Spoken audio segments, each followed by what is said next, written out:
Hey y'all, we are Sage and Rice, and we're back with another video. We're going to be talking about finances today and how you can invest a little bit, particularly 401k, 403b, Roth 401k, Roth 403b, why you should invest, where should you put your money, and how to go about it. So let's just jump right in. Let's go!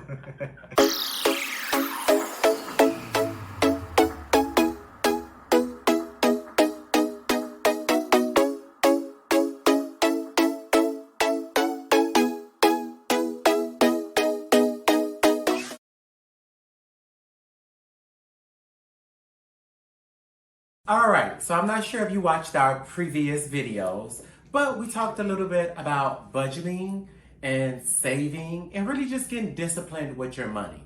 So once you got to those steps, you've paid off your debt, you're budgeting, you're disciplined with your money, what do next? You invest. Investment! So we're going to be talking, what the heck is a 401k? What the heck is a 403b, right? So Exactly. So main difference between the two is that 401k is an employer-sponsored plan offered to people who work in corporate.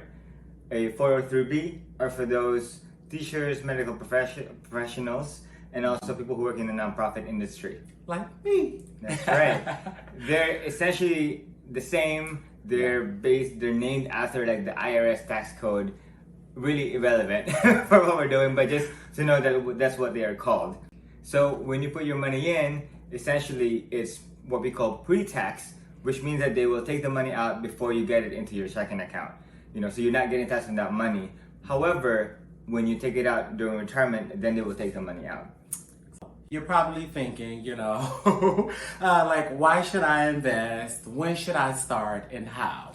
So traditionally what ended up happening, and I'm looking down here at my notes, but traditionally folks tend to invest inside of a 401k or 403b because they're saving up for their retirement, right? Yeah. Another reason to join is for the tax benefits. So what happens is that when you put into your 401k or your 403b, you're going to receive some benefits towards the end of the year or the beginning of the year of the next year when you file your taxes. So it's always very helpful in that sense. That's correct. Yep. So a lot of people, benefit from putting in money in the 401k because you end up paying less taxes at the end of the year when you file. Okay. He's talking to say, but I was just gonna mention is that this money you can't take out until you're 59 and a half with no penalty. And then you must remember that when you take the money out, you will have to pay taxes on it because they took it out pre-tax. That's correct. And if you take it before, you're gonna get charged 10% in addition to your regular tax rate. But in saying all of this, why should you put money in it? The main reason is because a lot of times companies give you matching, which is essentially free money, right? So in my case, I've been in situations before where the company will match up to 6% of my income. Currently where I work, they will match however much I put in, up 25 cents to the dollar. So if I put in $10,000, they will put in $2,500. Right. So I have a 403b, and currently my employer matches up to 3%. Yeah. Right. And essentially, we highly recommend to put money in because you don't want to lose out on free money, right? And essentially, like, even if the market is going crazy, you still would have gotten that match, that free money that you wouldn't have otherwise gotten if you put your money in another area. There's typically either a vesting period or a waiting period. The difference between the two is you have a vesting period, correct? Right. So the vesting period is the employer may contribute for however many years, maybe 3 to 5 years, but you only receive all of 100% of those benefits after that period of time. Yeah. Correct? And then with the waiting period, that's what I have. After a year, my employer starts to match me 3%. Anything after that, whether I leave or whatever the case is, it's all mine. That's correct. and each company is very different. You know, my firm now, which is also the standard, the vesting period is usually 3 years, meaning that you can contribute as soon as you start, or maybe like a month after you start, or 3 months after you start, and they will match you either dollar to dollar or a certain percentage. But if you leave before the 3-year period, the money that you put in is still yours, but they can take the money that they actually matched you with, right? I've been in other firms, and this is the best I've seen, where they match you 6%, up to 6% of your income, but you're vested after 3 months being with the firm. That's like the best case scenario, Right. because if you leave within a year, if you didn't like working at the company, essentially take the money the match that they put in already. How much do you put in? Well, honestly, that's gonna depend. One thing is, how much do your employer match? That could be part of it, right? Another piece is gonna be based on your budget, which is gonna be a key piece of it, right? Because you want to match based on what you can afford to be able to put in, right? Whether your employer is matching it or not. And then I think the last thing is the limit of the contributions. So what is the limit of the contributions for 2021? So for 2021, and the limit is based on what the IRS sets, is $19,500 per individual. And that is if you are under 50 years old. If you're over 50 years old, then you can put in up to $26,000, because they allow you to get catch-up contributions. The maximum contribution throughout all of your retirement accounts is $58,000. So, quick math, for example, if I put in the max of $19,500, right, plus my employer matches $19,500, and then Roth, which is you can put maximum $6,000. We'll talk about that maybe at another video, right? You can only deduct in your taxes the $19,500, but you can contribute up to $58,000 total between what you put in and what your employer put in. If you got confused with this, don't worry about it. Just the important part is getting started and just really just starting to invest and taking advantage of what's available to you. All right. 3 questions you want to ask your employer or HR. The first question is you want to ask, what is the match, and how much is the match, right? You want to also ask your employer, what is the vesting period, or what is the waiting period? Yeah. And also, just in terms of the match, if your company does not match in their 401k, I don't believe that you should put it in there. Because what happens with the 401k, you are limited to a certain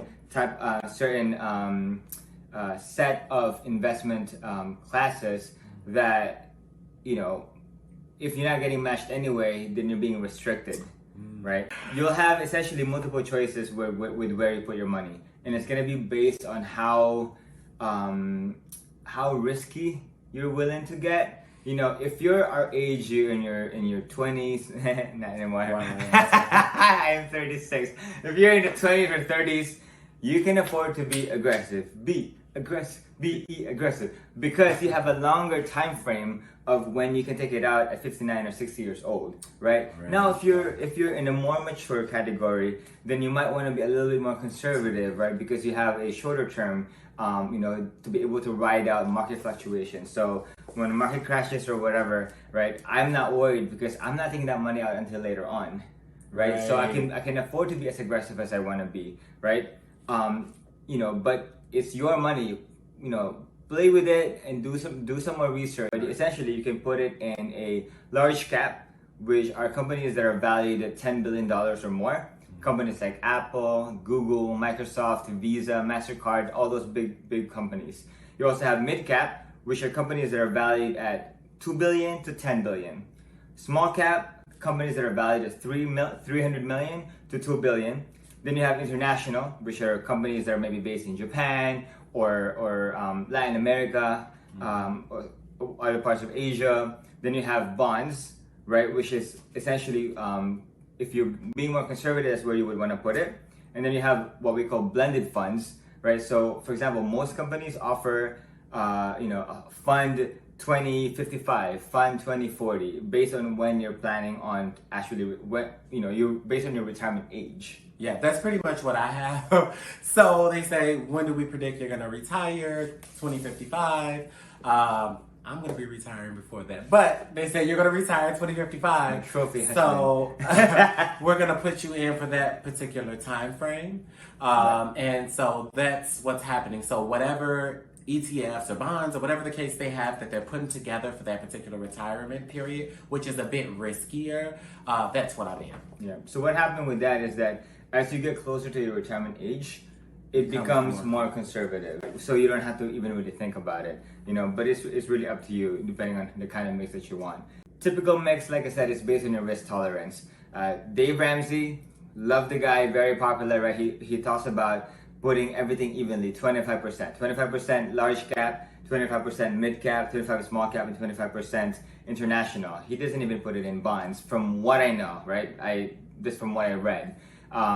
For me personally, I like to put 55% in large cap, 15% in mid cap, 15% in small cap, 15% in international. I also don't put anything in bonds right now because I think bonds are like safer. You want to take a risk, right? Because essentially, when stocks go up, bonds go down, and then vice versa. Now we talked about Roth 401k and Roth 403b. Right. A lot of like you said, you had just recently found out about it. A lot of companies just started. I don't know how long ago, but they just started doing that. I just started putting in my money into a Roth 401k because I was just so used to using the tax advantages. The main key thing with a Roth 401k or a Roth 403b is that they take the money from your account after they've already taken out taxes. So instead of pre-tax dollars, you're putting in after-tax dollars. So essentially, you might be paying more taxes in the year that you're putting in the contribution.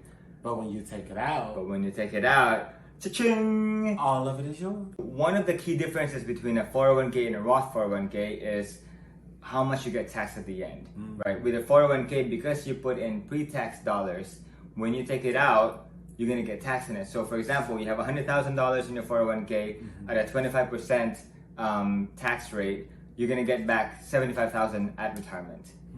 With a Roth 401k, the money that you put in has already been taxed. Right. So that's gonna come out tax-free. But the money that your employer puts in will still be taxable. So for example, you also have $100,000 in your Roth 401k, right? But let's say you were getting matched dollar to dollar, right? So 50,000 of that is your money. 50,000 is what your employer put in.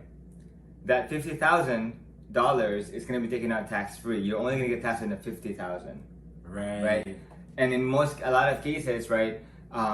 The growth in that is going to be very important because essentially you know that it's going to grow in the next 10, 20, however many years or decades. So that's a very, very key distinction. Highly recommend to put your money into a Roth 401k, but obviously speak to a tax professional to make sure that it makes sense for you. What I've done last year is that instead of putting in the 19,500 max into a traditional 401k, I did a combination. I put $10,000 in a Roth 401k and 9,500 in a traditional 401k. So the tax change for me wasn't so crazy because we have goals and I do want some of that cash now. Because you can't really touch what's in the 401k unless it's an extenuating circumstance, which we're not gonna get into now. Don't be using your 401k as a savings account. I know a lot of people using it as a savings and then it just get deducted. They say they put in. You ain't supposed to be using it for that. You ain't supposed to be touching that money. Right. So of course, if something happens, right, and you're looking to purchase maybe like a property, but you shouldn't be looking at that as the primary source of a savings or anything. Right. That's why in our other budgeting video, we talk about, getting the discipline first, right? And then making sure that you are taking care of your debt if you do have them, right? And really making sure that you pay them off. At the same time, building an emergency fund and eventually, 3 to 6 months worth of savings, monthly expenses as savings, right? And then you start investing. And I think that's it, right? Yeah. So if you have any questions about 401k, 403b, Roth 401k, just let us know in the comments below. And if you have any suggestions or anything, that you would like to share with us, just let us know in the comments below. Follow us at Sage and Rice. Like, comment, subscribe. And we'll be back with another video. Bye. Get your money.